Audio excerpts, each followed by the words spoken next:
Hello everyone. तो आज हम आए हुए हैं हिंदुस्तान के सबसे प्रतिष्ठित विश्वविद्यालय में, जो कि है दिल्ली यूनिवर्सिटी। और आज का ब्लॉग होने वाला है पूरा डीयू का। हम पूरे डीयू को एक्सप्लोर करेंगे और हमारे साथ पांडे जी भी हैं, जो कि इस समय लॉ फैकल्टी में अपनी पढ़ाई कर रहे हैं। और अभी हम लोग हैं यहाँ पे यूनिवर्सिटी प्लाजा में। तो पांडे जी, यहाँ से ब्लॉग स्टार्ट करेंगे अपना, है ना? बिल्कुल। दरअसल हम अभी सब केंद्रित, this is the AP centre of Delhi university. अच्छा। सामने विवेकानंद जी की प्रतिमा है, उसके सामने कला संकाय है। हाँ। और बगल में सेंट्रल लाइब्रेरी, इधर गेट नंबर 4 है। तो यहाँ पे वाइस चांसलर का ऑफिस है और यहाँ से हाँ। नॉर्थ कैंपस का एपी सेंटर शुरू होता है। तो हम आपको दिखाएंगे कि कैसे 80 कॉलेजेस ड्यू के कैसे यहाँ से चलते हैं, कैसे प्रीमियम फैकल्टीज़ हैं और कैसे और Delhi school of economics, faculty of law, इन सब का मिश्रण और एक कैसे बुनियादी रूप से चलता है। तो हम पूरा तो नहीं घुमा सकते, पर इतना ज़रूर कोशिश कर सकते हैं कि मेनली एक मॉडल आपको ओवरव्यू दे दे, क्योंकि यूनिवर्सिटी ऑफ दिल्ली में कम से कम 80 कॉलेजेस हैं। हाँ। तो 80 कॉलेज कवर करना इज़ नियर टू इम्पॉसिबल। तो हम कोशिश करेंगे कि आपको एक ओवरव्यू दे दें, जिससे आपको नॉलेज हो जाए कि डीयू है क्या। Admission process, fees structure, life और कैंपस की लाइफ, नाइट लाइफ और political life, social, every kind of life का चित्रण आपके सामने प्रस्तुत करें एक शॉर्ट फॉर्म में। तरीके से एजुकेशन नॉट फॉर सेल वो चल रहा है कि मतलब एजुकेशन को बेचना नहीं है। आप देखेंगे देश के विश्वविद्यालयों में, देश के सभी कॉलेजों में फ़ीस बढ़ती आ रही है नेशनल एजुकेशन पॉलिसी के तहत। उसी के प्रारूप में एक ये कार्यक्रम रखा गया है और ये अवेयर पॉलिटिकल अवेक किया जा रहा है विद्यार्थियों को, ताकि उसकी लड़ाई लड़ें और इस शिक्षा को एक गरीब आदमी के लिए प्रिविलेज महसूस किया जाए। तो दिल्ली विश्वविद्यालय में अमूमन ऐसे कार्यक्रम यहाँ पे चलते रहते हैं और ये प्रोटेस्ट साइट ही है, यहाँ पे प्रोटेस्ट चलता रहता है। देखिए वहाँ भी बैठे हुए हैं, ठीक होते हैं। तो इधर का वीसी ऑफिस है, तो गेट नंबर 4 पे यहीं देखिए दिल्ली पुलिस खड़ी हुई है। तो ये एक मॉरिस नगर थाना है, वो स्पेशली इसी के लिए डेडिकेटेड है। पूरा थाना ही डेडिकेटेड है। तो यहाँ पे लड़ाई चलती है, गेट वेट बंद हो जाता है, यहाँ पे संघर्ष चलता है। और ये एक दिल्ली विश्वविद्यालय का प्रतिरूप है कि कहाँ पे कौन सा कॉलेज है, कहाँ पे क्या है। और इसी के प्रारूप में इधर से लेफ्ट में पूरा कैंपस है, राइट में पूरा कैंपस है। इधर पे सेंट स्टीफन है, हिंदू है, और फिर हंसराज कॉलेज है, फिर उसके बाद किरोड़ीमल भी पास में है, लाइन में है सभी, और FMS है, फिर दिल्ली स्कूल ऑफ इकोनॉमिक्स है, रामजस है, और इधर Shri Ram college of commerce है, और इधर दौलत राम है, और इधर मिरांडा हाउस है। तो यहाँ पे सेंट्रल लाइब्रेरी और आर्ट्स फैकल्टी के पास जो एपी सेंटर आपको हमने बताया था। और ये देखिए आप कितना ग्रीन, हरा भरा, और यहाँ पे कितनी चकाचौंध मौजूद है।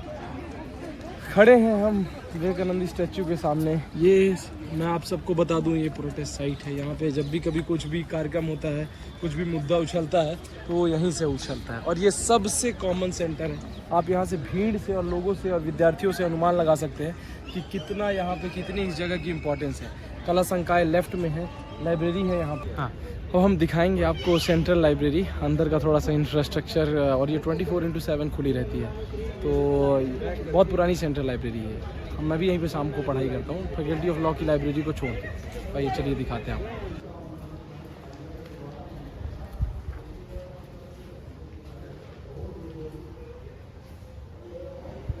आवाज़ नहीं कर सकते, इसीलिए क्या कहते हैं, आपको हम शांति से दिखा रहे हैं।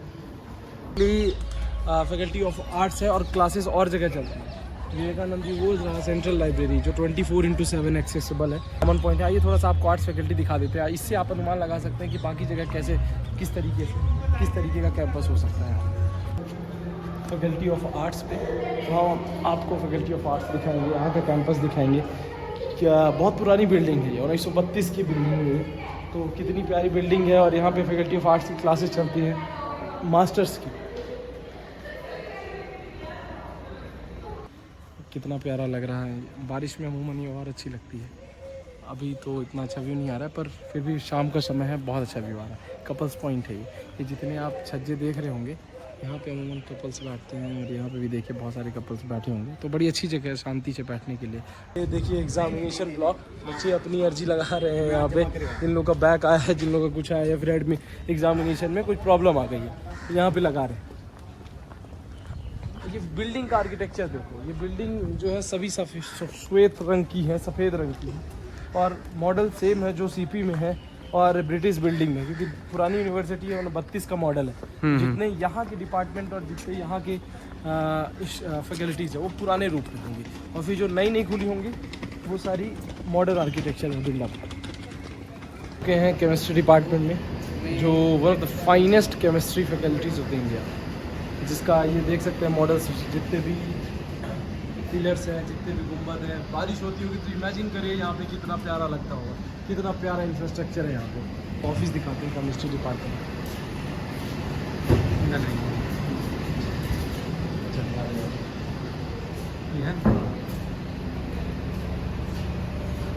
तो अब हम यहाँ पे दिल्ली यूनिवर्सिटी के कॉन्फ्रेंस सेंटर पे हैं। देख सकते हैं आज international conference on infrastructure information innovation for building new Bharat. तो ऐसे यहाँ पे कॉन्फ्रेंस होती रहती हैं, नए नए प्रोग्राम्स होते रहते हैं, इवेंट्स और ऑर्गेनाइजेशन कराते रहते हैं, जिससे बच्चों का मेंटल होराइजन ब्रॉड होते हैं। स्पीकर्स की नोट स्पीकर्स बुक लॉन्च यहाँ पे होते रहते हैं। चलिए आइए आपको हम दिखाएंगे यहाँ का कॉन्फ्रेंस सेंटर और यहाँ के प्रोग्राम के बारे में। बोला था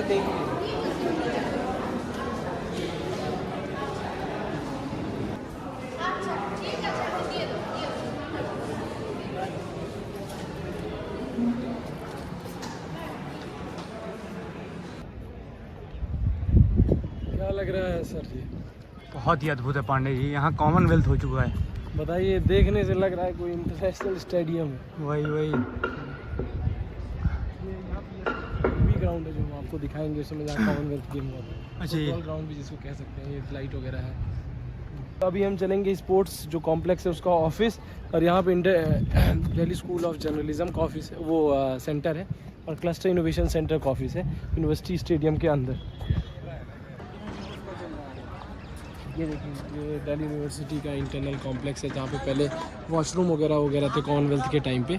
अभी यहाँ पे क्लस्टर इनोवेशन सेंटर है, दिल्ली स्कूल ऑफ जर्नलिज्म है, स्पोर्ट्स काउंसिल है।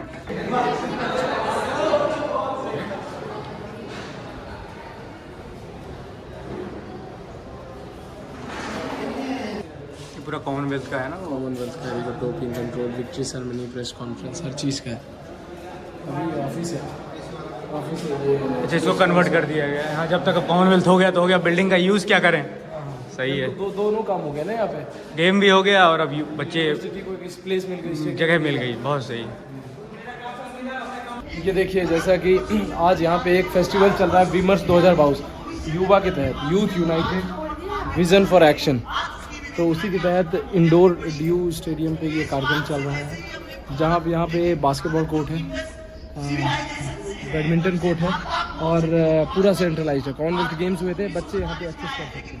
मौजूद रहा है जो भारत है, भारत की अस्मिता है महोदय, हमें उसे समझने की आवश्यकता है। उससे देखिए विभिन्न जो हमारे महात्मा गांधी बास्केटबॉल कोर्ट, और आज यहाँ पे एक त्यौहार चल रहा है विमर्श, जैसा कि बताया मैंने। तो ये पूरा सेंट्रल स्टेज लगा हुआ है, तो यहाँ पे बहुत सारे बच्चों का, मतलब अलग अलग फैकल्टीज़ का अलग अलग का प्रोग्राम चल रहा है, अलग अलग इवेंट चल रहा है। ये सीट है उस समय की कॉमनवेल्थ गेम्स की, जब वहाँ पे दर्शक यहाँ पे आया करते थे और बैठा करते थे, और आज यहाँ स्टूडेंट एक्सेस करता है। बैडमिंटन कोर्ट उधर था, बास्केटबॉल कोर्ट ये रहा। ये दिल्ली यूनिवर्सिटी का स्पोर्ट्स कॉम्प्लेक्स का अंदर वाला हिस्सा है। यहाँ पे कॉमनवेल्थ गेम्स हुए थे, उसी समय पे 2010 में ये इंफ्रास्ट्रक्चर बिल्डअप किया गया था। तो यहाँ पे टेबल टेनिस प्रतियोगिता हुई थी उस समय। तो ये देख सकते हैं कितने टेबल टेनिस, और यहाँ पे स्नूकर वगैरह, यहाँ पे बहुत सारा गेम्स हुआ था कॉमनवेल्थ का। ग्राउंड है, ये कॉमनवेल्थ गेम में यूज़ हुआ था। और as a sportsman, as a football lover, मतलब मैं कहूँगा कि one of the finest ground है पांडे जी। और सारी सुविधाएं थी उस समय, देखिए कॉमनवेल्थ में, और अब इसको कन्वर्ट करके जमीन दिल्ली विश्वविद्यालय की थी, पर कॉमनवेल्थ के पॉइंट से इसका बेटरमेंट हो गया, और आज ये दिल्ली यूनिवर्सिटी रेगुलेट कर रहा है इसे। बच्चों के लिए काफ़ी सुविधा है, अमूमन पर ये फैसिलिटी मिलती नहीं है। और मुझे लग रहा है कि फैसिलिटी मिलने के बाद बच्चे यूटिलाइज नहीं कर रहे। नहीं, हाँ। ये क्या कहते हैं, अमूमन यहाँ पे अलाउड नहीं होता है। ये हमेशा, मैं आज तक इसमें कभी किसी खेलते नहीं देखा। ऐसा है क्या? ये मतलब मेरे को लगता है खेलने भी नहीं देते। मैं 2-4 बार इंक्वायरी किया हूँ, नहीं खेलने देते। यानी अमूमन जब कोई इवेंट वगैरह होते होंगे, जैसे कोई मतलब खेल वगैरह, स्पोर्ट्स इवेंट्स है ना, तो वो तब वो कंडक्ट। अच्छा, मतलब यूज़ हो रहा है ग्राउंड, बस मतलब मेंटेन किया जाता है। देखो उधर बहुत ही यार पांडे जी, बहुत उम्दा ग्राउंड, उम्दा है पांडे जी। एज अ फुटबॉल प्लेयर से देखोगे तो मतलब एक one of the finest. Look at this grass, it look like perfect. ये विश्वविद्यालय का दूसरा छोर है। ये दूसरा छोर आपको बता दें कि एक छोर से दूसरा छोर चढ़ने के लिए आपको गाड़ी चाहिए, क्योंकि कैंपस इतना बड़ा है। और जैसा ये देखिए आप, department of environmental studies, department of physics and. सुबह यहाँ पे सौरभ, हाँ, जैसे मैं तो एक्सरसाइज करता हूँ, यहीं पे दौड़ता हूँ। हाँ, ठीक है, लोग आप यहाँ पे आके एक्सरसाइज कर सकते हैं, दौड़ सकते हैं, शाम को टहल सकते हैं, हाँ, कसरत कर सकते हैं, कसरत कर सकते हैं, मेडिटेशन कर सकते हैं, योगा कर सकते हैं। और भी एक्टिविटी जो कुछ आप करना चाहें। और उधर पे एक रिज है कमला नेहरू रिज, जो बहुत बड़ा, कम से कम 300 मैंने देखा पांडे जी, बहुत हरियाली थी उधर, मतलब 300-400 एकड़ में बहुत हरा भरा रीजन है। वॉक करने के लिए 1957 में क्रांति वगैरह हुई। उधर स्टेडियम जो है उसका क्या है, मतलब सिस्टम कैसे, उधर जो विद्यार्थी यहाँ पढ़ने आए या जो पढ़ते हैं, कैसे वहाँ मेंबरशिप वगैरह मिलती है? मेंबरशिप, एक स्पोर्ट्स मेंबरशिप कार्ड बनता है उनका। हाँ। तो वो बहुत रिस्ट्रिक्टेड है, कुल 250 से 500 लोग, क्योंकि इंफ्रास्ट्रक्चर बहुत कॉन्क्रीट है। बच्चे यहाँ 1,40,000 पढ़ते हैं, कॉलेज मिला फैकल्टीज वगैरह मिला के हर बच्चे, काफ़ी स्ट्रेंथ है। और यहाँ का एक और इन्फॉर्मेशन दूँ, स्कूल ऑफ ओपन लर्निंग में करीब 2 से 2.5 लाख बच्चे पढ़ते हैं। कुल मिला के यहाँ पे इतने विद्यार्थी हैं कि इंफ्रास्ट्रक्चर का बहुत ज़्यादा असर हो जाता है। ये बुद्धा स्मृति पार्क है, देखिए कैसे पूरे हरा भरा क्षेत्र है। यहाँ भी आप कसरत और मेडिटेशन योग कर सकते हैं। अब हम तो आलम ये है कि हम यहाँ पे जवाहर लाल वाटिका के पास हैं, और यहाँ पे वाइस रीजनल वॉच कहते हैं इस एरिया को। तो यहाँ पे आज वाइस चांसलर रहते हैं, एक ज़माने में यहाँ पे वाइस रॉय ऑफ इंडिया रहते थे। अच्छा, ये वाली बिल्डिंग जो है, इसी वाली बिल्डिंग वाइट पे। हाँ हाँ, उधर भारत का झंडा है। हाँ हाँ, ये देख सकते हैं, उधर गांधी जी की प्रतिमा भी है। हाँ, बगल में यहाँ पे स्पोर्ट्स कॉम्प्लेक्स है, जवाहरलाल नेहरू जी की प्रतिमा दिख रही है। अमूमन यहाँ पे ये होता है कि बहुत अच्छी हरी भरी जगह है, जहाँ पे आप आज शाम को आ सकते हैं, बैठ सकते हैं। दिल्ली विश्वविद्यालय है, तो यहाँ पे गांधी जी की प्रतिमा लगी है, जो बच्चों को हमेशा प्रेरित करती है। गांधी जी के वो 3 बंदर वाली कहानियाँ तो सुने ही होंगे। तो यहाँ पे गांधी जी का एक छोटा सा थॉट लिखा है कि यदि आप कुछ भी काम करते हैं तो गांव के गरीब को याद करके काम कीजिए। तो ये यहाँ से गेट नंबर 1 ये है, और ये भारत का झंडा जो अभी लगाया गया है जस्ट 6-7 महीने पहले आज़ादी के अमृत महोत्सव में। कितना विशालकाय झंडा है, एक दिन ऑफ एग्जामिनेशन है और बहुत सारी फैकल्टीज़ हैं। तो कुल मिला के मॉडल सेम है। हाँ। फैकल्टीज़ ये वो पार्क वगैरह हरा भरा चीज़। और तो ये पांडे जी, ये डीयू की मेन फैकल्टी है, और फिर कॉलेजेस यहीं से भी दिल्ली विश्वविद्यालय चलता है। नॉर्थ कैंपस का मेन एडमिन है, ये वाइस चांसलर ऑफिस दिखाया हमने। हाँ। अगल बगल ये डीन ऑफ एग्जामिनेशन है, एडमिन ब्रांच है उधर, और बगल में स्टेडियम है। और कुल मिला के एक तरीके से ये एडमिन सेटअप है। और अच्छा, ये मेन एडमिन ब्लॉक है। और उसके बाद फिर जो बेसिक कॉलेजेस हैं, प्रीमियम फैकल्टीज जो है, जैसे बॉटनी डिपार्टमेंट था, केमिस्ट्री डिपार्टमेंट है, फिजिक्स डिपार्टमेंट, जहाँ से MSCs वगैरह होती है, रिसर्च वगैरह होता है। और जो ये जो कॉलेजेस हैं जैसे मिरांडा हाउस, हंसराज वगैरह, ये अलग है। देखिए, दिल्ली विश्वविद्यालय 2 तरीके से है, जहाँ पे दिल्ली विश्वविद्यालय में 80 कॉलेज एफिलिएटेड है। हाँ। कुछ इंडिपेंडेंट इंस्टीट्यूशन है, बस एफिलिएटेड है, जैसे सेंट स्टीफन कॉलेज हो गया। और इंडिपेंडेंट फैकल्टीज़ हो गई, दिल्ली स्कूल ऑफ इकोनॉमिक्स हो गई, फैकल्टी ऑफ लॉ हो गई, Delhi school of social work हो गया, दिल्ली स्कूल ऑफ जर्नलिज्म हो गया। ये प्रीमियम फैकल्टीज़ हैं, और ऐसे बहुत सारी और फैकल्टी।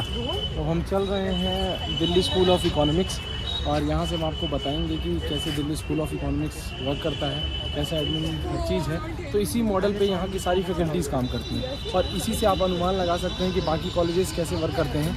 तो दिल्ली विश्वविद्यालय की और द प्रीमियम फैकल्टीज़ है दिल्ली स्कूल ऑफ इकोनॉमिक्स। यहीं पे अमर सेन पढ़ाया करते थे, यहीं से देश के चुनिंदा इकोनॉमिस्ट निकलते हैं, और यहीं से बहुत डिफरेंट, जो एडिटर आप हिंदू, इंडियन एक्सप्रेस में पढ़ते होंगे, वो इन्हीं सब के लिखे हुए, इन्हीं सब के प्रोफेसर उसके आ चुके हैं हम दिल्ली स्कूल ऑफ इकोनॉमिक्स। यहाँ पे ये VKRB राव द्वारा ये दिल्ली स्कूल ऑफ इकोनॉमिक्स खोली गई थी। इधर रतन टाटा लाइब्रेरी है, और हम आपको क्लासरूम दिखाएंगे और यहाँ का हॉल दिखाएंगे कि कैसे यहाँ दिल्ली स्कूल ऑफ इकोनॉमिक्स के क्लासरूम है। तो इसी तरीके से आप अनुमान लगा। आ चुके हैं हम दिल्ली स्कूल ऑफ इकोनॉमिक्स के क्लासरूम, आपको हम दिखाएंगे।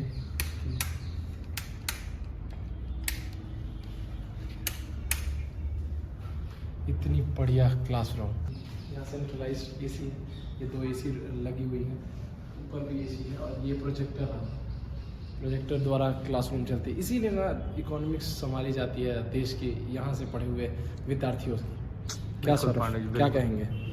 अद्भुत है भाई। कैसा लगा ये class? Delhi school of economics. इसमें देखिए जो बैठ के जो मज़ा आता है, और ये बच्चे फिर जाके वहाँ मिनिस्ट्री में बैठते हैं, मंत्रालय में बैठते हैं, फॉरेन जाते हैं, देश की इकोनॉमी संभालते हैं। ये कहूँगा कि यहाँ की क्लासरूम, खैर ऐसा क्लासरूम जो हर कॉलेज और हर यूनिवर्सिटी, हर फैकल्टीज़ का नहीं है, पर ये एक एग्जाम्पल है। इससे बढ़िया क्लासरूम मैंने दिल्ली विश्वविद्यालय में नहीं देखा। पांडे जी, एडमिशन प्रोसीजर क्या है DU का?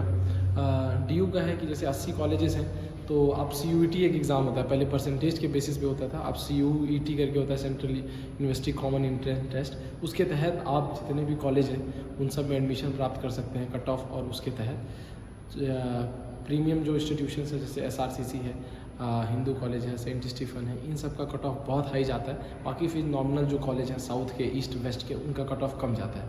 तो इसी के तहत आप वेरियस सब्जेक्ट में आप एडमिशन पा सकते हैं। और फैकल्टीज़ का जो होता है उसका भी CUET की तरह होता है, मास्टर्स वगैरह का। पांडे जी फीस स्ट्रक्चर क्या है यहाँ का, मतलब हर एक कॉलेज का? जो कॉलेज और उन सब का फीस स्ट्रक्चर है वो बहुत नॉमिनल है। अभी हम कंपैरिजन देखें बाकी जो प्राइवेट यूनिवर्सिटीज़ और प्राइवेट कॉलेजेस हैं उनसे बहुत नॉमिनल है। कम से कम ये मानिए कि 20,000 में बीए हो जाता है। और जैसे एफएमएस है, faculty of management institute, MBA का प्रीमियम इंस्टीट्यूशन है, उसकी फ़ीस ज़्यादा है। ठीक है, करीब करीब कितनी 10-12 लाख करीब हो गया। वो सारे इंस्टीट्यूट्स की ठीक है, वो MBA सेल्फ फाइनेंस बिल्कुल टाइप का है। बाकी लॉ का आपको हमने बताया 3,3600 एक साल की है। Delhi of school of economics की भी नॉमिनल है, SRCC वगैरह के भी नॉमिनल है। एक मैं स्पेशल कहूँगा, हॉस्टल्स की यहाँ बहुत किल्लत है। तो हॉस्टल्स यहाँ मिलना, जो टॉप मारते हैं उन बच्चों को मिल जाते हैं जिनके अंदर प्रतिभा होती है, रेस्ट को बाहर रहना पड़ता है। पर यदि गरीब बच्चे, गांव गरीब पीड़ित जो जगह से आते हैं, यदि वो सोचते हैं कि उनको दिक्कत होगी, तो ऐसा मत सोचें। उनके लिए भी बहुत अपना वो संघर्ष कर सकते हैं और पढ़ सकते हैं, और पढ़ाई करना चाहिए। मैं मानता हूँ इस बात से नहीं उनको पीछे रहना चाहिए कि यहाँ पे रहने खाने की समस्या होगी। और यहाँ पे एक लाइफ जो है, नाइट लाइफ अलग है जो बाकी है। फेस्ट वगैरह होते हैं, बहुत सारी सोसाइटीज़ हर कॉलेज में फंक्शन करती हैं, जो एक बच्चे को मूल स्वरूप एक तरीके से बहुत कुछ सिखाती है। जो शिक्षा का दायरा मैं कहूँगा सिर्फ क्लासरूम तक नहीं लिमिटेड है। इन इवेंट कंडक्ट करवाना, डांस करना, ड्रामा करना और डिबेट्स करना, तो उसका भी वो मुहिम है। और राजनीति भी करना, जो खुद को पॉलिटिकल अवेक रखना समाज के मुद्दों के लेके। खड़े हैं हम यहाँ पे हमारे सुदामा भैया जी की चाय, ये यहाँ पे नॉर्थ कैंपस में बहुत फेमस है। भीड़ देख के आप अनुमान लगा सकते हैं कि कितनी प्यारी चाय बनाते हैं। हाँ, बहुत सारे ब्लॉग्स में आप लोगों ने देखा होगा सुदामा की चाय। हाँ, ये दिल्ली यूनिवर्सिटी फेमस है। हाँ, दिल्ली यूनिवर्सिटी के बच्चों के लिए बड़ी प्यारी स्पॉट है, चर्चाओं करने के लिए भी। आइए पांडे जी के कप चाय पिया जाए। खड़े हैं यहाँ पे दो दिल्ली यूनिवर्सिटी के टॉप मोस्ट कॉलेज में। To my right Saint Stephen college Delhi university, to my left the Hindu college Delhi university. ये देश के दो सबसे आर्ट्स के सबसे प्रीमियम कॉलेज हैं। सेंट स्टीफन को कौन नहीं जानता, एस जयशंकर और कितने शशि थरूर साहब यहीं से पढ़े लिखे हैं। कैंपस लाइफ मॉडल सब सेम है, बिल्डिंग जैसे आर्ट्स फैकल्टी के वैसे ही है, बस ये बच्चों से एक्चुअली बिल्डिंगें बनती हैं। तो बच्चे यहाँ पे आते हैं, काफ़ी अच्छा होनहार बच्चे आते हैं, इसी से यहाँ की लाइफ बन जाती है। आपने मूवी में देखा होगा 2 स्टेट्स में कैसे इसी सेंट स्टीफन का अर्जुन कपूर एंड श्रद्धा कपूर। हाँ, तो यही है। तो एडमिशन का यहाँ थोड़ा प्रक्रिया डिफरेंट है, इंटरव्यू भी देना पड़ता है यहाँ के लिए, और यहाँ का तो नॉर्मल है। आप CUT की तरह यदि आपके परसेंटाइल आते हैं तो आपका एडमिशन यहाँ हो जाएगा। फिलहाल हम खड़े हैं देश के मतलब premium management institution, faculty of manage studies Delhi university आता है। ये कैट के थ्रू आपको यहाँ 99 से 100 परसेंटाइल चाहिए एडमिशन के लिए। अंदर थोड़ा हम दिखाएंगे आपको। तो एक चीज़ और कहेंगे कि दिल्ली यूनिवर्सिटी बाकी यूनिवर्सिटी से फ़र्क कैसे है। तो मैं ये बताऊंगा कि दिल्ली यूनिवर्सिटी आपको देश के राजधानी के यहाँ आपको एक प्लेटफॉर्म मिलता है जहाँ पे आप बहुत सारी चीज़ सीख सकते हैं। पढ़ाई को छोड़ के बहुत एक्टिविटीज़ और कर सकते हैं। देखिए बहुत सारे एक्टर हैं सौरभ, जो दिल्ली विश्वविद्यालय से पढ़े हुए हैं, बहुत सारे राजनीति के क्षेत्र में हैं। तो कुल मिला के पढ़ाई को छोड़ के बहुत सारी और एक्टिविटीज़ कर सकते हैं और ऐसा प्लेटफॉर्म मिलता है। तो ये देखिए, ऐसा लग रहा है कि हम अभी किसी 5 स्टार होटल में आ गए हैं। ये रिसेप्शन बना हुआ है, क्लासरूम वगैरह भी बहुत ज़बरदस्त है। हाँ, अभी बंद हो गई हैं सब क्योंकि शाम का समय है। MBA सीट टाइम, ये देखिए वेंडिंग मशीन वगैरह लगी हुई है, खाने पीने की भी सारी सुविधा है यहाँ पे। चलिए आपको ले चलते हैं दिल्ली यूनिवर्सिटी स्टूडेंट यूनियन के अध्यक्ष, vice president, secretary, joint secretary के ऑफिस में।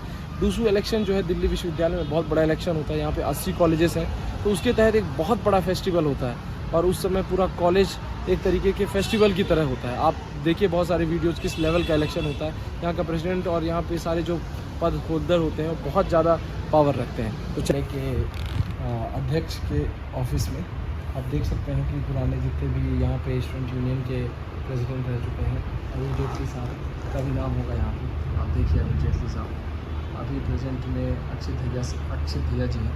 ये कितना चकाचौंध ऑफिस है, इसी से मैच यहाँ पे निवारण होता है बच्चों की प्रॉब्लम्स का और भी बाकी चीज़ों में। तो जो कोई भी दूसरों का चुनाव जीतता है यहीं चुन के आता है अध्यक्ष। अरुण जेटली साहब 21 नंबर, नीचे देखिए आप। तो आप देखिए जैसे कि जितने भी ऐसे ही ऑफिस 4 होंगे, president, vice president, joint secretary, secretary. Delhi विश्वविद्यालय का चुनाव बहुत बड़ा चुनाव होता है, 80 कॉलेजेस और इतनी सभी फैकल्टीज़ के बीच में, तो बहुत बड़ा पॉपुलर चुनाव। ये देखिए, ये अभी दिल्ली विश्वविद्यालय की जो प्रेजेंट अध्यक्ष हैं, ये उनका ऑफिस है। और ये पांडे जी लग रहा है कि किसी मिनिस्टर का ऑफिस है। बिल्कुल है भाई। ये सिर्फ एक विद्यार्थी के लिए है जो कि यहाँ का प्रेसिडेंट है। बिल्कुल, आपने कभी ऐसा देखा किसी विधायक? नहीं नहीं भाई साहब, इतना तो मंत्री मिनिस्टर्स का भी जो लोकल विधायक रहते हैं उनका इतना अच्छा ऑफिस नहीं रहता। नूपुर शर्मा देखिए, बहुत पॉपुलर थी अभी इस समय। बिल्कुल, वो नूपुर शर्मा 55 नंबर। अभी हम हैं यहाँ के दिल्ली यूनिवर्सिटी के एक one of the famous hostel Gaur hall में है। ये देखो हिस्टोरिक रूप से है किस तरीके से लॉर्ड गौर पहले यहाँ का ब्रिटिश वगैरह रहते थे, फिर ये हॉस्टल में तब्दील कर दिया गया। हम आपको दिखाएंगे अंदर कैसे है हॉस्टल। देख सकते हैं आप, एक छोटा सा प्रतिलिपि है। तो ये रहा एक गौर हॉल हॉस्टल, इधर से दिखाए काफ़ी बड़ा गार्डन और यहाँ पे कमरे वगैरह। बच्चों की कैपेसिटी वैसे अंदर अच्छा खासा इंफ्रास्ट्रक्चर होता है। देखिए 4 बिरादरी टाइप का। अच्छा, और कितने हॉस्टल है पंडित जी और यहाँ? गिने चुने मेरे हिसाब से 6-7 हॉस्टल है। अच्छा। कैपेसिटी बहुत कम है कुल मिला के, बहुत बड़ी समस्या का वो है। जो जितने हॉस्टल हैं लेकिन वन ऑफ द बेस्ट है इंफ्रास्ट्रक्चर और हर चीज़ फूड वाइज बहुत हम बेस्ट। तो हॉस्टल की समस्या तो है यहाँ पे। तो गाइस शाम का समय हो गया है और फिलहाल अभी हम हैं दिल्ली विश्वविद्यालय में, और जहाँ से सफ़र शुरू किया था वहीं ख़त्म कर रहे हैं। और होप करते हैं कि हमने सारा कैंपस कवर कर दिया होगा, है ना। और आप सभी को हमने प्रयास किया है कि आपको एक, है ना पांडे जी, एक प्रतिलिपि दी जाए, क्योंकि कैंपस कवर ड्यू का बड़ा मुश्किल है। 80 कॉलेजेस हैं, इतनी सारी फैकल्टीज़ हैं, लेकिन उम्मीद करते हैं कि one of the best and finest information आपको दी होंगी बाय वॉइस, और वो एग्जैक्ट है, एनी बायसनेस किसी भी प्रकार का ना। और यहीं से हम जैसे विवेकानंद स्टैचू से हमने अपने इस छोटे से इन्फॉर्मेटिव ब्लॉग सेशन को, एजुकेशनल वीडियो को शुरू किए थे, और यहीं पे हम एंड करेंगे। आज हम खड़े हुए हैं यहाँ पे और ड्यू की शाम है और काफ़ी यहाँ पे कैसा लग रहा है सर? बहुत अच्छा लगा भाई कैंपस आके, लिटरली बताऊँ। I enjoyed every moment, every second, और घूमने में बहुत मज़ा आया। और बहुत पैदल चले आज, तो मुझे लगता है कि कैंपस कवर करते करते हमने 12 से 15 किलोमीटर तो वॉक कर लिया है। 15 किलोमीटर हमारी घड़ी बता रही है। 25,000 30,000 स्टेप मार दिए भाई साहब, लेकिन बहुत मजा आया, बहुत एंजॉय। और सही बात बताऊं तो सौरभ, मैं खुद बहुत सारा मुझे एक्सपीरियंस मिला भाई यहाँ और नहीं, मैं खुद ही जब रहता हूँ नॉर्मल तो इतना नहीं ट्रैवल करता हूँ, इतना घूमता नहीं। मैंने चलवा दिया तेरे को, लोगों को मिला और मेरे को बहुत ज़्यादा मजा आया सौरभ। तो थैंक यू यहाँ पे आने के लिए, और थैंक यू पांडे जी यहाँ पढ़ने के लिए। नहीं, सब वो है। और तो गाइस अब हम एंड करते हैं इस बात को। आप बिल्कुल जाने और कांटेक्ट भी कर सकते हैं इन केस आपको फर्दर डाउट हो। मैं लिंक डाल दूंगा हमारे इंस्टाग्राम का, है ना। तो चलिए इस ब्लॉग को ही ख़त्म करते हैं। जय हिंद, भारत माता की जय।